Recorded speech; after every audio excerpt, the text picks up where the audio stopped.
Hey, it's Amy Scott Grant, Spiritual Ass Kicker, back with you. So last week we talked about leadership, right? And whether or not you perceive yourself as a leader and whether you said yes or no. I had a specific challenge for you. So hopefully you've been implementing that and completing that.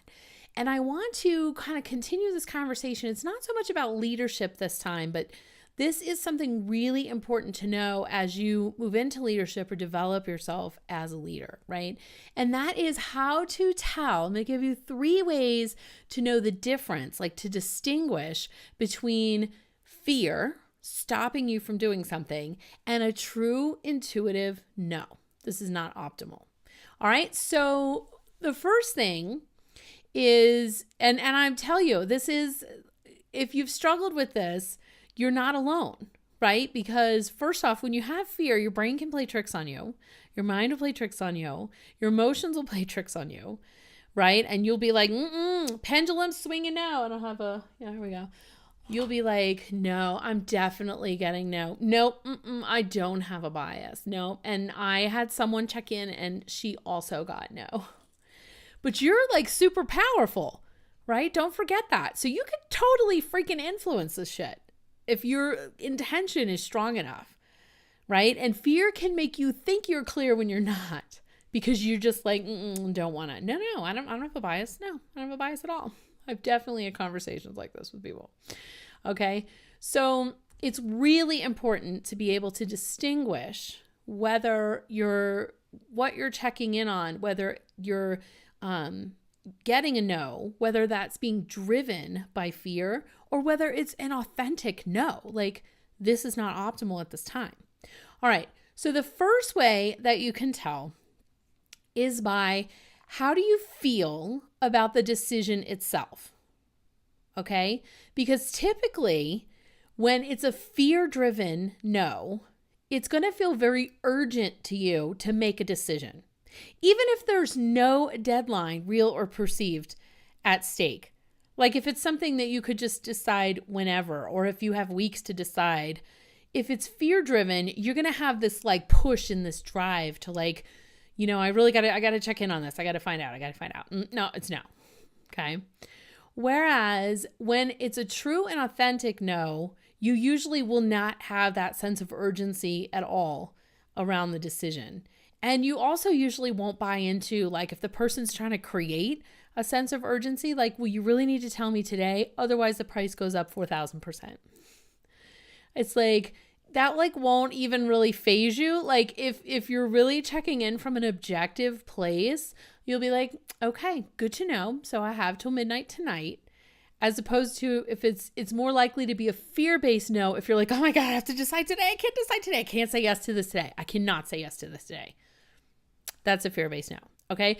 So how it feels in terms of how urgently you feel you need to make this decision. Okay. I'm not talking about if somebody like needs an operation and you're like, yeah, I don't really feel a sense of urgency around whether or not that's true. But I'm talking about like the kind of situations we deal with every day that we're like afraid to say yes to, right?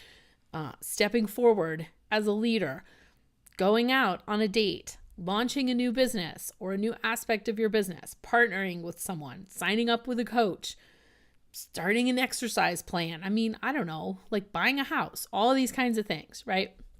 Okay, so how do you feel about it? The second thing is consider that when you make decisions out of fear, you're typically moving away from something. Okay? So you're making the decision based on what you do not want, or on what you're afraid of, or what you think you don't want, or what's scary, or what's intimidating, or what's risky.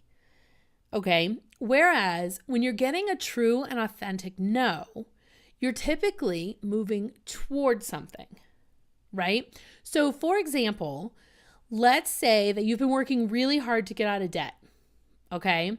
And your car dies. And you're faced with this decision like, crap. So do I get the car that's on my vision board that I've been dreaming about for years? Or do I get a freaking beater that I can just, like pay cash for, not have debt, and, continue getting out of debt and then later get the car of my dreams? Okay. I mean, I don't know. I'm just making this up. This is one example. So how you make that decision, notice if you're moving towards something or moving away from something, right? Because if you're like, I really don't want to have any more debt. I hate debt. I'm sick of debt. It's annoying. I'm just going to get the beater. Okay, that's probably a fear-based decision, right? But it could go the other way too, where you're like, I don't want to drive some hoopty. I've been driving a hoopty forever and the thing just freaking died and I don't want it to be unreliable and I can't stand the thought of me getting left by the side of the road, from this unreliable car. Screw it. I'm just going to get the car that I want. If that's fear-based, right? If it's motivated by fear, you're moving away from what you don't want. I don't want an unreliable car. I don't want to spend a fortune on mechanics bills, right? As opposed to if you're moving towards something.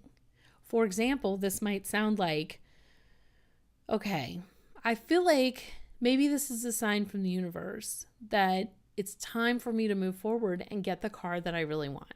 And even though that means that I would incur more debt, I can pull all my savings. I can, I can hustle for the next week. Like I could borrow my friend's car for a week and then hustle for the next week so that I have as much money as possible to put down so that I incur as little debt as possible moving forward on this car, right? That's like moving forward to something.